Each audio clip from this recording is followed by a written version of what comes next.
So here we have the Volkswagen Golf SV on a 17 plate. I'm going to start off by showing you around the outside of the car, and then we'll hop in and run through some controls on the inside. But from the outside you can see that it's a 5-door car with alloy wheels.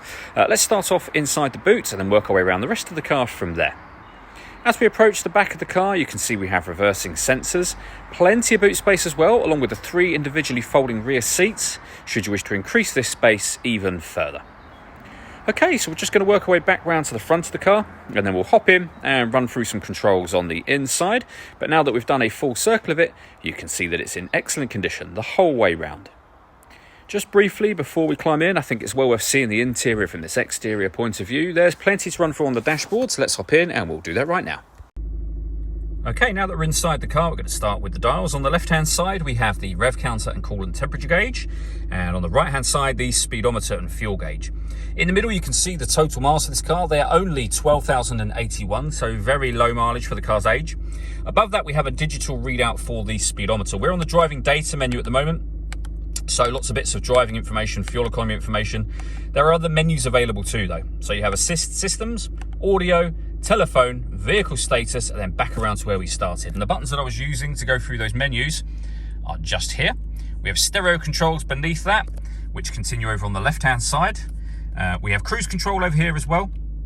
Once you set cruise control, hit this button. This car is able to maintain its own distance between itself and the car in front, both speeding up and slowing down automatically depending on the car in front's speed.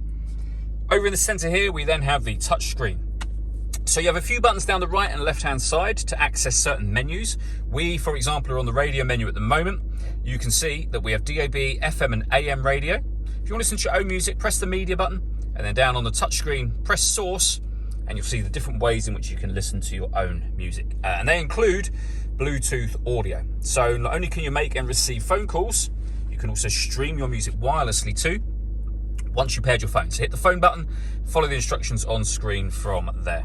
Working our way down, we've got the air conditioning. So you can adjust the temperature, the fan speed, and the direction you'd like the air to be distributed in once it enters the car. The air conditioning isn't on at the moment. We do have the fans on, so it's blowing out air, but not air-conditioned air. That's the air conditioning on. Same button again will turn that off with our heated rear screen. We can recirculate the air that's in the car. That's a great way of heating it up quickly or cooling it down quickly, depending on the temperature you've set just here. And that button will turn the whole system off should you wish to do so. Underneath that section, we have plenty of storage. 12-volt charging socket along with your USB and auxiliary inputs for music. We can shut that over whenever we wish to.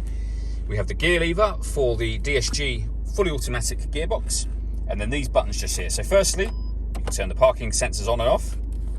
You can turn the stop and start on and off. This car is designed to cut out when it's stationary in traffic to save you fuel. That system is off when that light shows.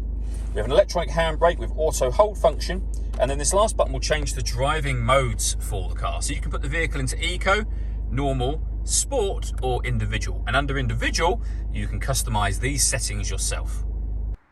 All that leaves me to say is thank you for taking the time to watch this video. If you'd like to come and see the car for yourself and have a test drive, please feel free to give us a call here at West Horsley Motors. We'd love to hear from you soon.